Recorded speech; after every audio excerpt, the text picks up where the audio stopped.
Hola, ¿qué tal? Muy buenos días. Un saludo desde aquí a toda la gente que nos está viendo, nos está siguiendo y muy en especial a toda la gente de la iglesia de la Vid que, que, que nos conocemos y que obviamente estamos orando para que muy pronto podamos regresar a la iglesia. Pues vamos a continuar con el tema de la santificación, que es un tema central dentro del cristianismo. Hemos dicho y hemos establecido que sin santidad nadie verá al Señor. Y todo este tema pues trata de que estemos checando nuestras vidas si estamos en los caminos de Dios. Jesús enseñó un principio fundamental de lo que es la vida cristiana. Y la santidad está basada en ese principio. ¿Cómo sabemos que alguien ha nacido de nuevo? ¿Qué es lo que debemos de esperar en una persona que dice que ha conocido al Señor y que ha sido transformado? La única manera fundamental en la cual podemos estar seguros de que Dios está obrando en nuestras vidas es que debemos de ver el fruto en la vida de esa persona. Y cuando hablamos del fruto, estamos hablando de ese proceso que Dios hace en nuestras vidas. Dios cambia nuestro corazón de tal manera en que empezamos a ver una inclinación hacia las cosas buenas, hacia las cosas correctas, una pasión y un amor por agradar a Dios. Entonces, ese es el punto central de la santificación. Y mientras somos cambiados y empezamos a dar fruto en nuestras vidas, la meta, como dice la palabra de Dios, es ser a la imagen de Cristo. Esta mañana vamos a continuar con el tema de la santificación, pero vamos a tratar un punto específico que es la mortificación del pecado. Básicamente hoy voy a tratar de establecer lo que significa, lo que no significa y qué debemos de entender por mortificar el pecado. Creo yo que vamos a entrar a uno de los temas más fundamentales, más importantes cuando hablamos de la santificación. Porque santificación, cuando hablamos de santificación, lo referimos con la vida espiritual. Lo referimos con aquellas cosas que tienen que ver y tienen relación con las cosas de Dios. Pero cuando hablamos de santificación, es un término que hemos confundido con otras cosas. Y lo hemos confundido muy en especial con las emociones, con la pasión, con términos como fuego, como avivamiento. Y en algunos casos de que la gente sienta cosas extrañas en su vida, tenga visiones, inclusive se caiga. Pero la santificación se centra primordialmente en una transformación y en un cambio de vida. ¿De qué sirve, mis hermanos, de ser emocional, de decir que sentí el fuego de Dios, que Dios me tumbó, que Dios me hizo caer al suelo, si no hay un cambio en mi vida? Entonces, la espiritualidad y la transformación, la santidad, en realidad, muy poco o nada tiene que ver con las emociones, si sentimos o no sentimos, o si alguien se cae. La espiritualidad y la santificación tiene que ver con esa transformación, de ese cambio que debe tener un verdadero cristiano.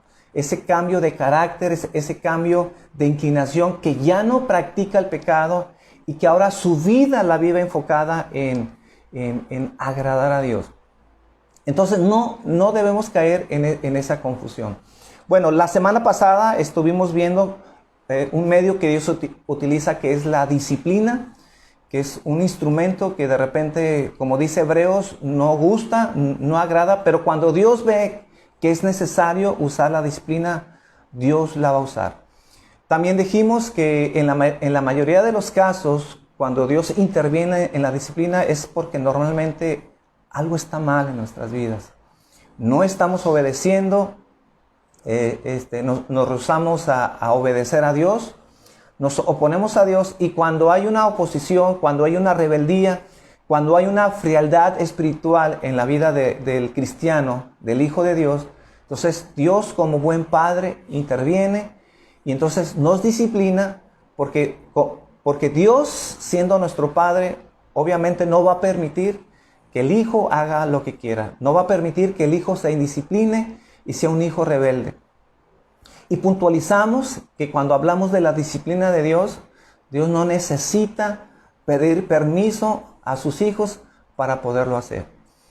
Pero también dijimos que en algunos casos, cuando Dios disciplina, a veces no tiene que ver el pecado. Y vimos un ejemplo en la vida de Job.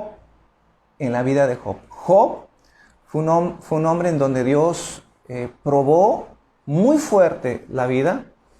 Cuando llegó Satanás y reclamó que este Job era un hombre leal y obediente porque lo había bendecido. Pero quiero puntualizar que Satanás nunca dijo, no mencionó, porque tenía pecado, porque practicaba el pecado, y que Dios iba a disciplinarlo porque algo estaba mal en la vida de Job. No había ningún pecado. Más sin embargo, Dios decide probar la vida de Job con el único fin de hacerlo crecer. La Biblia dice que Dios, a los que dan fruto, dice que Él poda. Fíjense bien, si alguien está dando fruto, entonces Dios lo poda. ¿Para qué? Para que dé más fruto. Dios no poda al que no da fruto. Dios no interviene con aquellos que no son sus hijos, no tiene el trato de disciplina. Solamente Dios disciplina a los que, y trata con sus vidas a aquellos que dan fruto. Y si los poda, y si Dios tiene que podar su viña, es para que traigan más fruto, que ese fue el caso de Job. Job, aunque no era una persona que practicaba el pecado, sino todo lo contrario, una persona piadosa que amaba a Dios, una persona que siempre estaba al pendiente de su vida espiritual, y no solamente la de él, sino la de sus hijos, ofrecía ofrendas en respuesta de que por si algún pecado habían cometido sus hijos. Entonces Dios tiene que intervenir.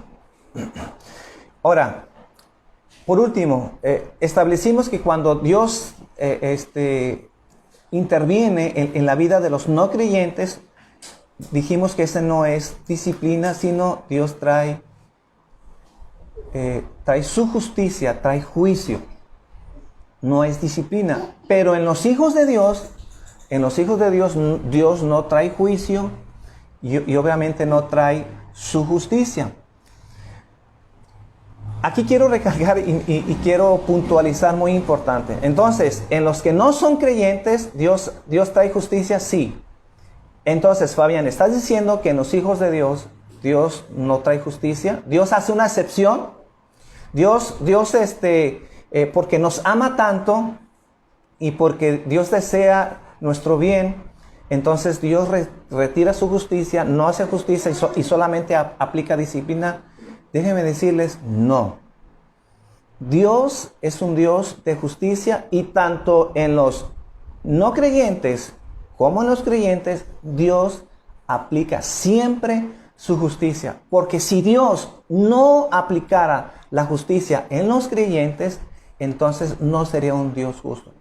La única diferencia entre los creyentes, entre los hijos de Dios, es que esa justicia no fue aplicada en los hijos, sino en la vida de Jesucristo. Pero no pasó por alto el pecado y el castigo que merecíamos. La diferencia está en que nosotros no la recibimos. Quien la recibió fue Jesucristo en la cruz del Calvario. Entonces, quería yo puntualizar eso para que no hubiera confusión por algunas preguntas que por ahí de repente se suelen hacer. Dios hizo justicia en los hijos de Dios, hizo justicia. Pero ese juicio no cayó sobre los hijos, sino en la vida de Jesucristo. Dice Romanos capítulo 8, versículo 1. Ahora pues, ninguna condenación hay para los que están en Cristo Jesús, los que no andan conforme a la carne, sino conforme al Espíritu. Por eso digo, en los hijos de Dios no hay condenación. ¿Por qué? Porque la Biblia dice, ninguna condenación hay para los que están en Cristo Jesús. Ya no hay condenación sobre los hijos de Dios, pero sí sobre aquellos que no son salvos, sobre aquellos que no han entregado su vida al Señor. Entonces, ahora, como hijos de Dios, el tema que vamos a tratar, ahora solamente el Hijo de Dios tiene el deber de hacer morir las obras de la carne que mora en nuestras vidas. Mientras vivamos, y que ya es un tema que ya lo hemos platicado, mientras vivamos esas obras de la carne, ese remanente de pecado en nuestras vidas no es quitado. Hay un remanente que sigue en la vida del cristiano y que la única forma de que ese remanente ya no esté en nuestras vidas es cuando pasemos a otra vida, cuando ya no estemos en este mundo. Entonces esa presencia del pecado ya no estará en nuestras vidas. Esto significa que mientras vivamos y mientras tengamos vida, siempre estaremos luchando y estaremos lidiando y batallando con las obras de la carne. Por eso este tema es muy importante, porque vamos a tratar 2 o 3 domingos cómo es que nosotros necesitamos mortificar las obras de la carne que hay en nuestras vidas. La única diferencia entre un cristiano y uno que no es cristiano, aunque todavía hay un remanente en nuestras vidas, la única diferencia es que ese pecado que todavía hay en nuestras vidas ya no tiene el poder para dominarnos. Todo el reinado que el pecado tenía en nuestras vidas ha sido cancelado, ha sido subyugado por el poder de Jesucristo. Y aunque sigue en nuestras vidas, sigue dando lata, pero ahora ya no domina en nuestras vidas.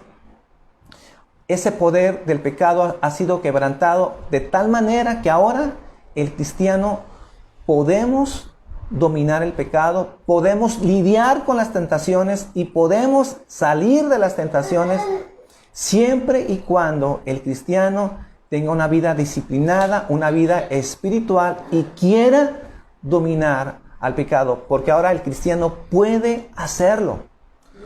Una persona que no ha nacido de nuevo no puede lidiar con el pecado, y obviamente este mandamiento de mortificar el pecado no es para él, porque no lo puede hacer. Que aunque quisiera y aunque tuviera tal vez la disposición de mortificar el pecado, en primer lugar, esa obra de la carne en el no creyente no quiere, y aparte que no puede.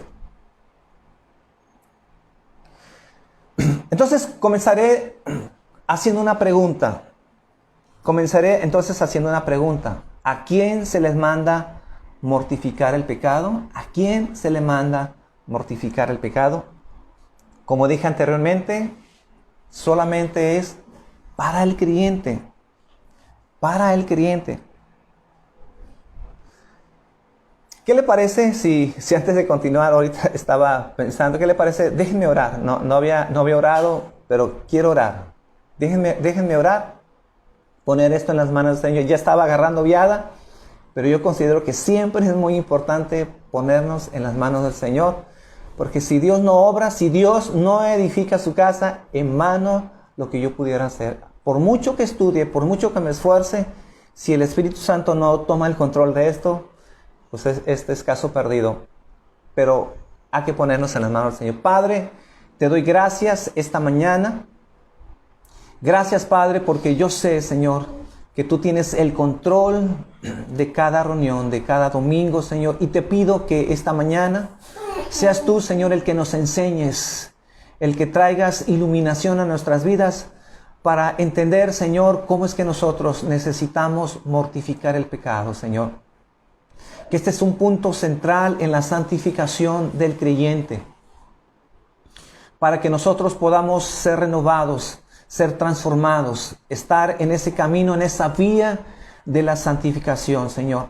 Y que podamos ver, Señor, y que podamos aprender cómo es posible doblegar, Señor, esa obra de la carne que sigue en nuestras vidas y que ahora no tiene el dominio, no tiene el poder, pero que sigue ahí persistiendo, Señor. Enséñanos a ser cristianos victoriosos, enséñanos a ser cristianos fuertes, espirituales, que podamos dominar cualquier tentación, cualquier pecado, cualquier acechanza de las tinieblas, Señor, que quieran incitarnos a pecar, Señor.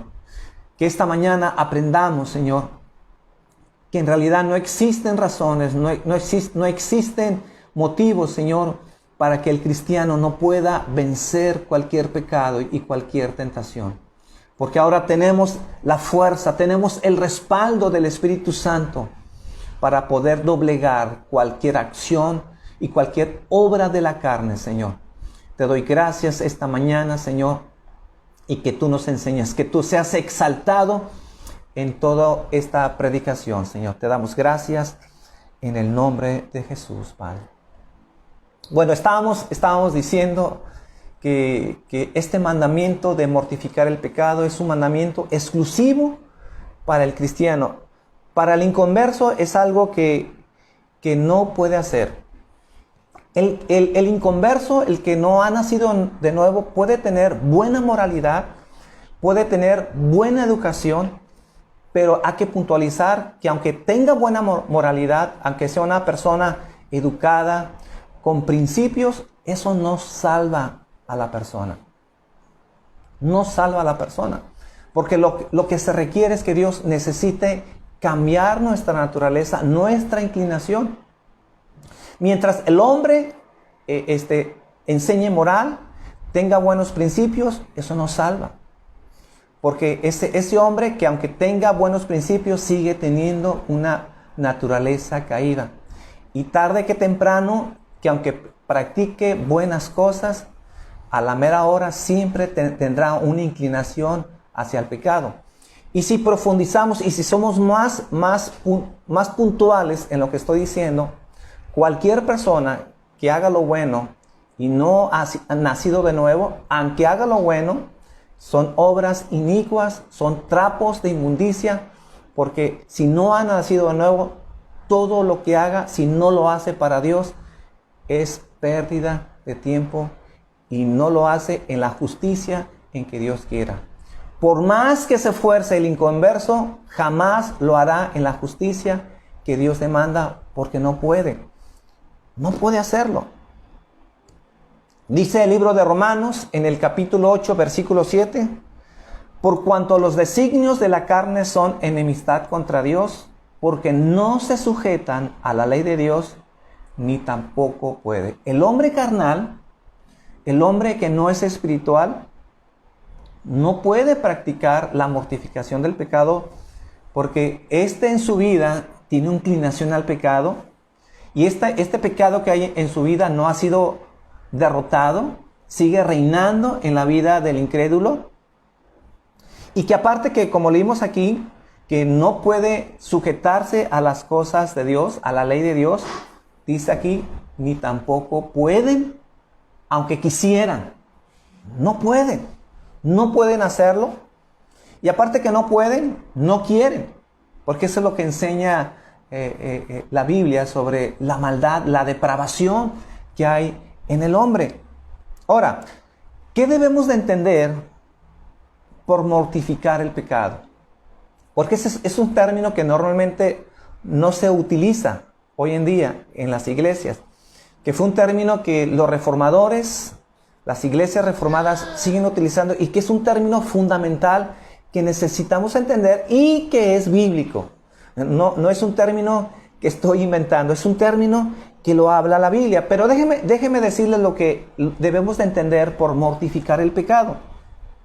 Mortificar el pecado es hacer morir lo terrenal en nuestras vidas. Es hacer morir nuestra naturaleza pecaminosa que sigue habiendo en nuestro corazón. Mortificar el pecado es no alimentarlo de tal manera que fortalezcamos esa naturaleza pecaminosa que sigue habiendo en nuestras vidas. Entonces, hay un término que está muy ligado a mortificar el pecado, que son las obras de las carnes. Es un término que yo quiero explicar para que entendamos lo que es mortificar el pecado. Cuando la Biblia habla de las obras de la carne, no está hablando de nuestro cuerpo físico. Mucha gente, muchos cristianos, cuando la Biblia habla de las obras de la carne, el pensamiento, la referencia es pensar en nuestro cuerpo físico. Pero en realidad, cuando la Biblia está hablando de las obras de la carne, no se está refiriendo a nuestras manos, no se está refiriendo a nuestros pies, no se está refiriendo a nuestros ojos, a nuestros oídos. No es esa la referencia, aunque tiene algo que ver. Pero la Biblia no está hablando de nuestro cuerpo físico. Entonces, las obras de la carne es una referencia a la corrupción y depravación de nuestra naturaleza que aún se manifiesta en nuestras vidas. ¿Y cómo se manifiesta esa corrupción que todavía hay en el cristiano? Entonces se manifiesta a través de nuestro cuerpo físico. Se manifiesta.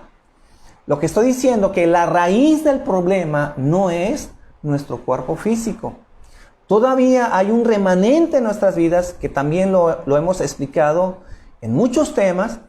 Yo lo vuelvo a subrayar, lo vuelvo a puntualizar. Aunque hemos sido santificados, aunque Dios ha cambiado nuestro corazón y hemos nacido de nuevo, sigue habiendo un remanente en nuestras vidas, que esa es la principal lucha que el cristiano tiene dentro de su vida. Cuando hablamos de Satanás, cuando hablamos de las tinieblas, es un enemigo que hay que tomar en cuenta. Es un enemigo peligroso. La Biblia dice que no debemos de ignorar sus maquinaciones. Pero cuando vemos en la Biblia, sobre todo en el Nuevo Testamento, el punto central en donde la Biblia enseña en las áreas que debemos cuidar, debemos de luchar, y que es una lucha constante de todos los días, sí, el diablo es una lucha de todos los días, pero en realidad no se preocupa tanto el Nuevo Testamento de Satanás. En realidad, ahí está. Hay que tomarlo en cuenta. ¿Es un adversario importante? Sí. ¿No hay que disminuir sus obras? Claro que no. Pero el punto en donde el cristiano más tiene que luchar y más tiene que lidiar como cristiano no es el diablo, sino es ese remanente que sigue habiendo en nuestras vidas, que la Biblia habla, lo denota como las obras de la carne. ¿El diablo puede incitarnos a pecar y a entrar en tentación? Claro que sí. Pero más que Satanás, más que las obras del diablo y de las tinieblas, ¿quién es el peor enemigo? Porque dormimos con él todos los días y donde quiera que estemos, en la mañana, en nuestras casas, en el trabajo, en la iglesia, cuando estamos adorando al Señor, ese enemigo sigue estando dentro de nuestras vidas. Ese remanente sigue estando dentro de nuestras vidas. Y la principal causa por el cual el cristiano cae, el cristiano de repente descuida su vida espiritual, por el cual a veces Dios tiene que intervenir y disciplinarnos fuertemente en los hijos de Dios, tienen que ver con esas obras de la carne, más que de las obras de Satanás. No me malinterpreten, no estoy menospreciando quién es Satanás. No, es un enemigo que hay que tomar en serio, que no hay que ignorar sus maquinaciones, pero más que Satanás, son las obras de las carnes que seguimos lidiando en nuestras vidas. Por eso, cuando dije al principio que el tema de la mortificación del pecado es central en la vida espiritual del cristiano, es porque es un enemigo que sigue en nuestras vidas. Que donde quiera que estemos, ahí sigue estando el enemigo en nuestras vidas. Entonces, cuando la Biblia habla de las obras de la carne, en realidad Pablo está usando una figura retórica llamada metonimia. Esa figura retórica se llama metonimia y consiste en designar una cosa por el nombre de otra. Y cuando se designa una cosa por el nombre de otra, entonces estas dos guardan una relación que la podemos sustituir la una por la otra. Por ejemplo, A veces decimos coloquialmente, esta persona tiene muchos sesos. Cuando decimos que esa persona tiene muchos sesos, estamos diciendo que es muy inteligente, que es una persona muy avispada. Todos tenemos sesos. No es que alguien tenga más sesos que otros. En resumidas cuentas, pues todos tenemos sesos, pero no todos somos inteligentes. A veces decimos, oyes, pásame tu teléfono para que mañana te pueda hablar. Estamos usando una figura retórica que es metonimia. Nadie nos da el teléfono para poderles llamar el día de mañana. ¿Qué es lo que estamos diciendo? Pásame tu número de teléfono. Pero eso es una expresión de sustituir una palabra por la otra, porque tienen relación el teléfono con nuestro número telefónico. Pues hay esa relación y es válido. Por eso, cuando la Biblia habla de las obras de la carne, no está hablando de nuestro cuerpo físico, sino está hablando de esa naturaleza que sigue existiendo en nuestras vidas, pero que sí hay una relación, como ya estábamos explicando. Entonces, esa naturaleza que sigue habiendo en nuestras vidas utiliza nuestro cuerpo. Esa es la relación que hay, pero no es la raíz del problema. Y esto es muy importante que lo entendamos. Dice Romanos, y quiero que podamos distinguir esto que estoy explicando a través de la Biblia. Esa naturaleza que hay en nuestras vidas, ese principio que no ha sido quitado, no tiene nada que ver con nuestro cuerpo físico. Esa inclinación y ese pecado que sigue habiendo en nuestras vidas, ¿utiliza nuestras manos, nuestro cuerpo? Sí, lo utiliza. Pero quiero que podamos distinguir que una es el cuerpo físico y otra es ese remanente pecaminoso que sigue habiendo en nuestras vidas y que no debemos de confundir. ¿Por qué le digo esto? Porque a lo largo del cristianismo, a lo largo de la era cristiana, muchos han malentendido las obras de la carne de tal manera que se flagelan. Empiezan a golpearse su cuerpo, empiezan a hacer mandas, empiezan a castigar su cuerpo pensando que es la manera de quebrantar el pecado, del dominio del pecado, haciendo que el cuerpo lo podamos castigar, lo podamos someter a través de golpearlo. Y ese es un error.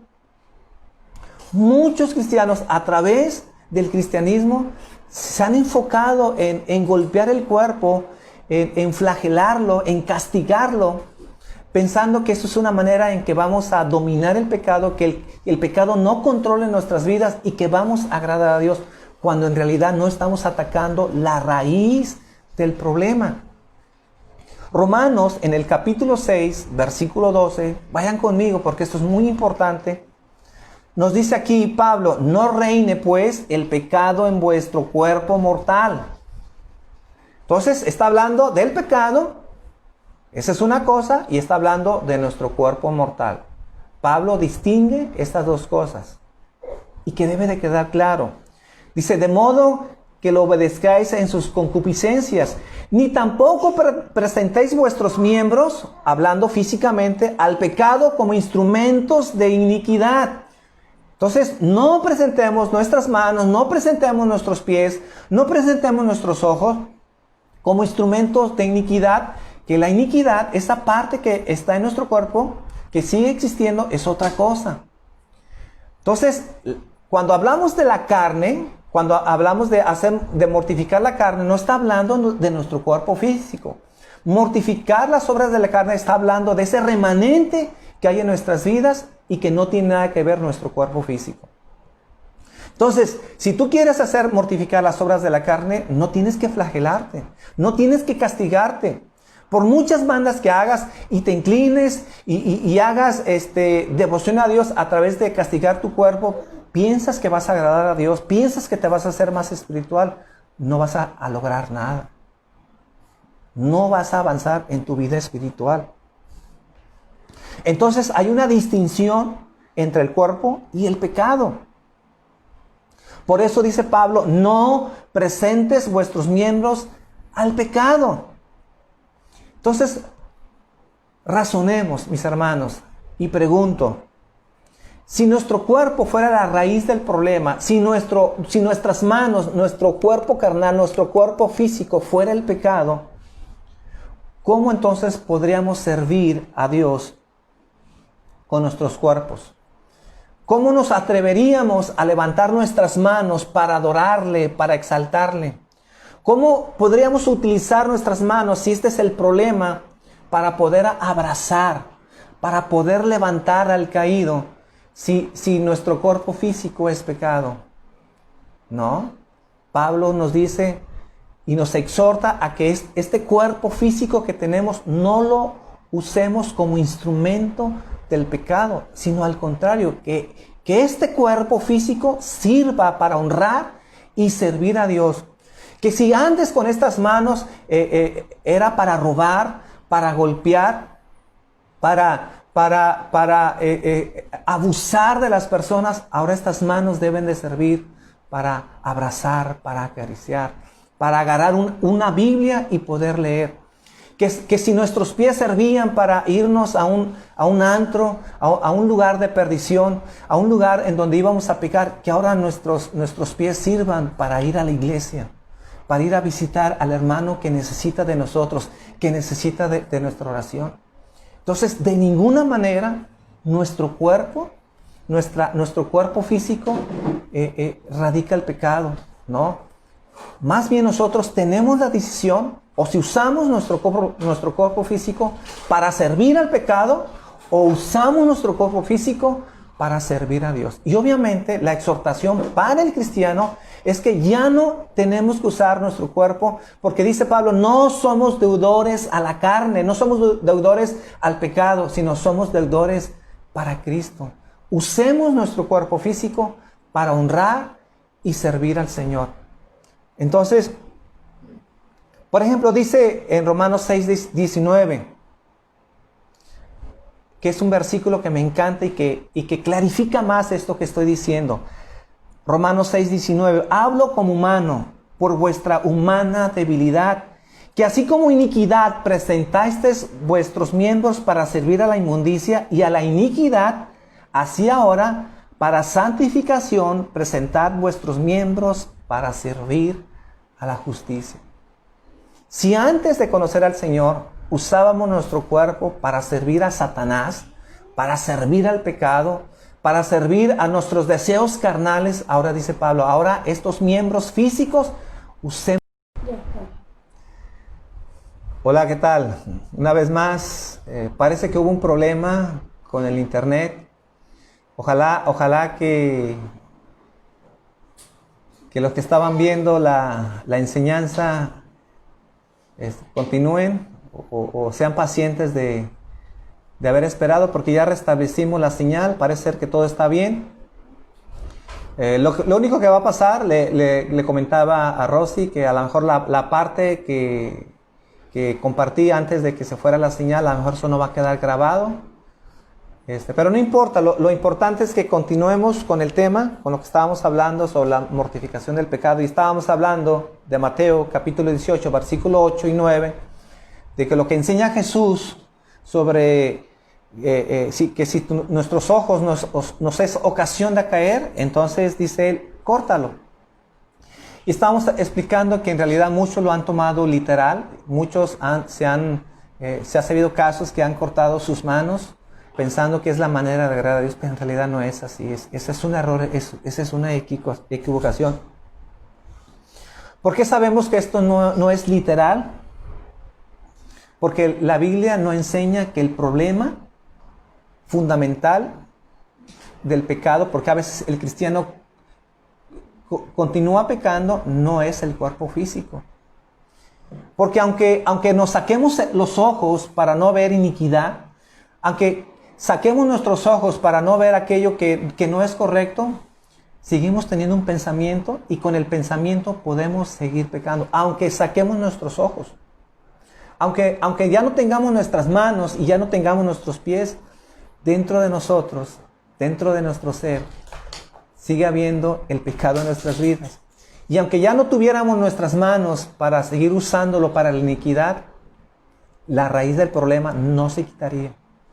Tú quitas tus manos, tú quitas tus pies, tú quitas tus ojos, no solucionas en nada el problema. Solamente te perjudicaste y te equivocaste en tomar esa acción.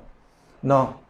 Cuando hablamos de mortificar el pecado, estamos hablando no de nuestro cuerpo físico, sino estamos hablando de esa naturaleza, ese remanente que sigue cayendo en nuestras vidas y que no debemos alimentarlo para que obviamente no entremos en tentación. Entonces, ya vimos lo que significa las obras de la carne.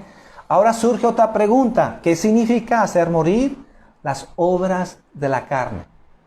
¿Qué significa hacer morir las obras de la carne? Esta expresión es una expresión metafórica. Pablo está comparando aquí lo que ocurre cuando se le da muerte a alguien con lo que debemos hacer con el pecado. Es una comparación. Y cuando se le da muerte a alguien, se le quita el poder y el vigor. Hacer morir a alguien quiere decir, obviamente, es que ya no tenga vida. Y si ya no tiene vida, ya no puede hacer nada. Está controlado, está aniquilado. Una persona sin vida ya no puede hacer lo que antes hacía. Simplemente ya no puede hacer nada. Esa es la expresión metafórica que está hablando Pablo con el pecado. Hacer morir las obras de la carne en nuestras vidas, hacer morir, mortificar el pecado en nuestras vidas es hacer que ese pecado ya no tenga la fuerza, ya no tenga la vitalidad dentro de nosotros, de tal manera que pueda ser neutralizado por nuestras acciones. Entonces Pablo está viendo al pecado como una persona que está dentro de nosotros, al cual debemos de dar muerte. Entonces hay que quitarle ese poder y ese vigor que hay en el pecado, que mora dentro de nosotros, de modo que este ya no pueda continuar obrando a través de nuestros miembros, a través de nuestro cuerpo. ¿Qué instrumento usa el pecado para pecar? Nuestros miembros. Pero ya explicamos que la raíz del problema no es nuestro cuerpo físico. ¿Cuál es el medio por el cual a través nosotros podemos mortificar el pecado? ¿Cuál es ese medio? Dice Romanos, capítulo 8, versículo 13. Porque si vivís conforme a la carne, moriréis.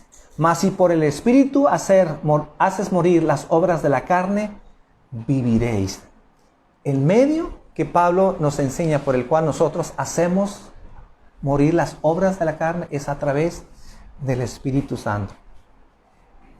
Pablo no está esperando que lo hagamos con nuestras fuerzas, con nuestro dominio. No, él dice, la manera de poder mortificar el pecado es a través del Espíritu Santo.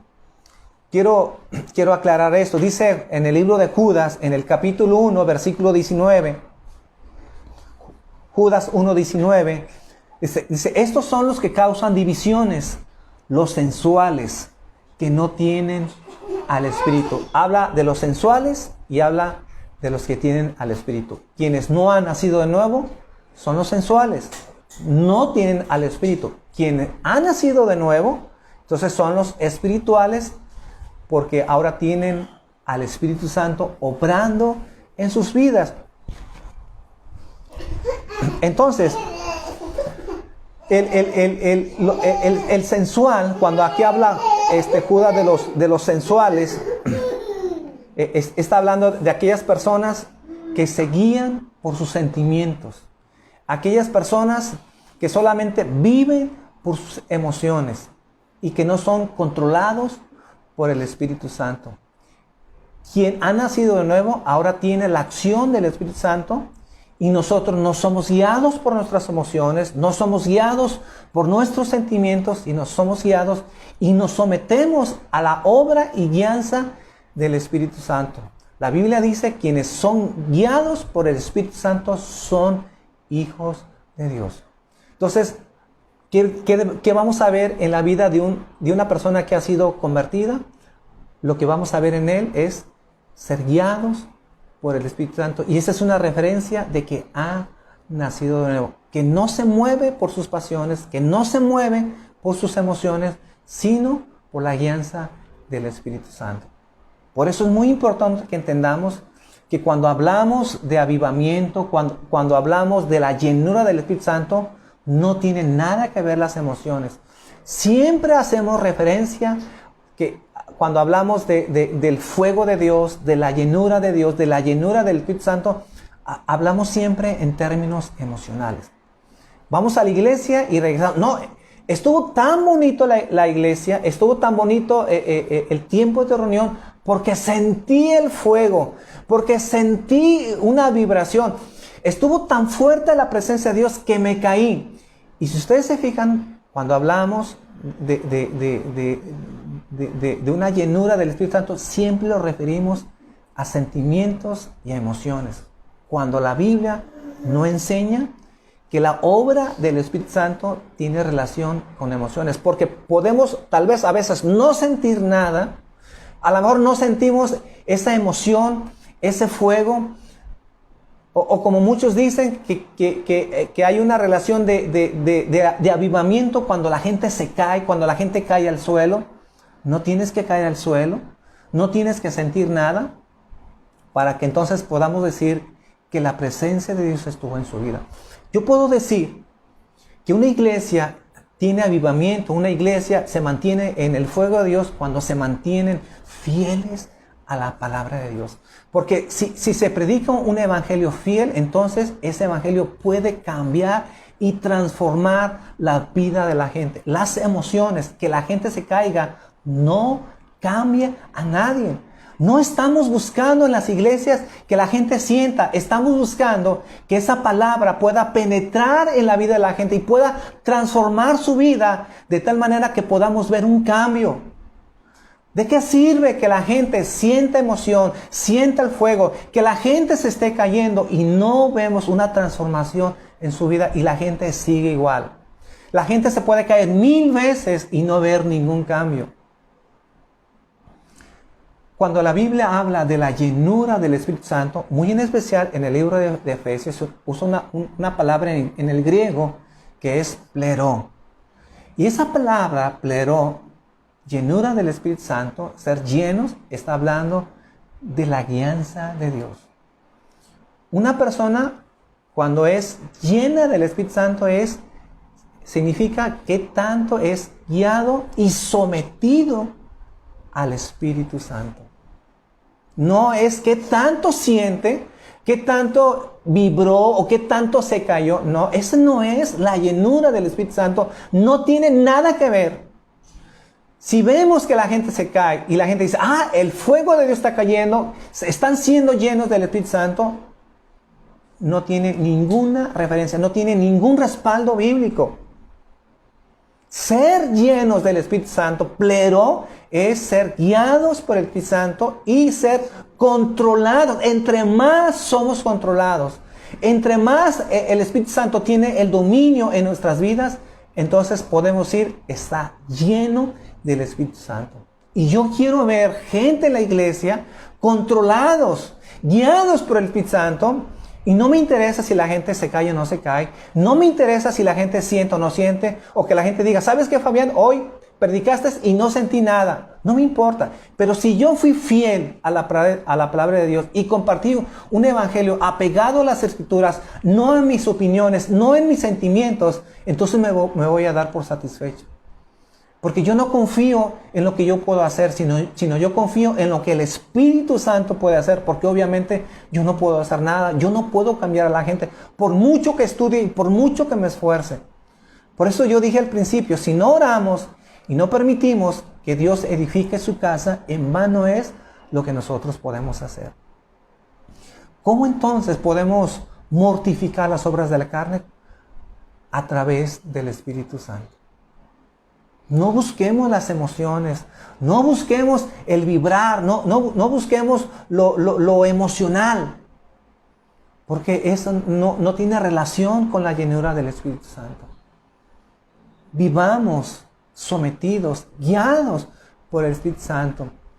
Y esos que son guiados por el Espíritu Santo, que somos sometidos por el Espíritu Santo, de tal manera que es a través del Espíritu Santo que podemos mortificar el pecado, entonces yo puedo decir que es una iglesia en donde el Espíritu Santo está trayendo un avivamiento en esta iglesia. ¿A qué hacemos referencia al avivamiento? A que haya una emoción, a que haya una locura, en que la gente salte y brinque, y entonces está llegando el avivamiento. Hay dos cosas que yo quiero referir, aunque no es el tema, ya con esto quiero terminar. Hay dos cosas que yo quiero referir cuando hablamos de avivamiento. Avivamiento tiene que ver con un mover de Dios en donde la gente es atraída de una manera sobrenatural a la iglesia, en donde Dios trae convicción de pecado en la gente, de tal manera en que la gente cae rendida a los pies de Dios y se da cuenta de su maldad, de su pecado, la necesidad que tiene de salvación, más que de otra cosa. Que cuando hay avivamiento no se acercan a Dios porque tienen necesidad económica o porque tienen una necesidad material, una necesidad temporal, que no digo que no sea importante.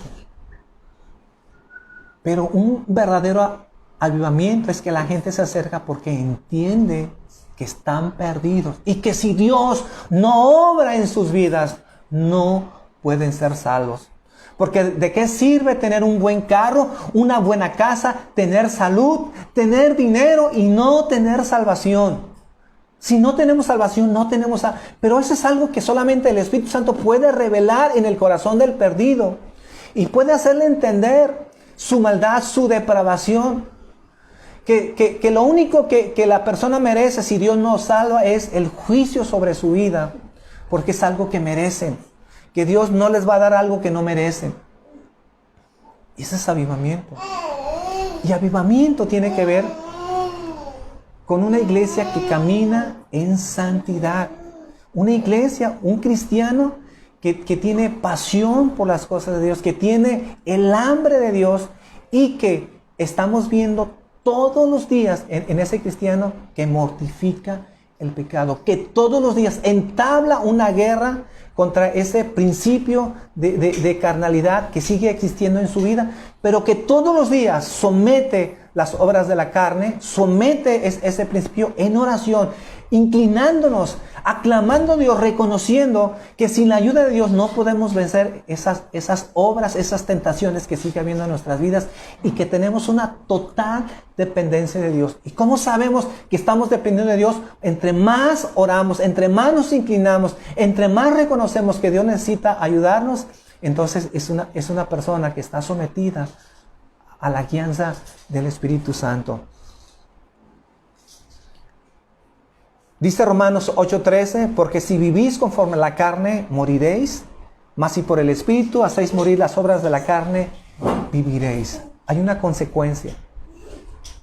Si vivimos conforme a las obras de la carne, moriremos. Pero cuando habla de morir, en su contexto no está hablando de una muerte física, está hablando de la segunda muerte, esa muerte espiritual, de esa condenación que vendrán sobre aquellos que decidieron vivir bajo las obras de la carne. Pero dice aquí, mas si por el Espíritu hacéis morir las obras de la carne, viviréis. Viviréis. Entonces, ¿cuál es el resultado de hacer morir las obras de la carne? Sabemos que tenemos salvación, que tenemos vida eterna, que ya no hay condenación en nuestras vidas. La semana que viene continuaremos con este tema, hablando sobre la mortificación del pecado. Posiblemente la primera parte no quede grabado, normalmente no se graba. Entonces, no sé qué vamos a hacer con lo que se grabó ya al final. A lo mejor ya no lo vamos a poder compartir. Pero bueno, Dios sabe sus planes, Dios sabe por qué pasan las cosas. Y ojalá que haya sido de bendición para tu vida. Y esperemos que el próximo domingo, si así Dios lo permite, pues podamos seguir con este tema y que ahora sí se quede grabado y no tengamos ningún problema. Por lo pronto, mis hermanos, que tengan un bonito fin de semana, un bonito domingo. Y si Dios lo permite, estaremos siguiente domingo a las 10 de la mañana. Dios me los bendiga.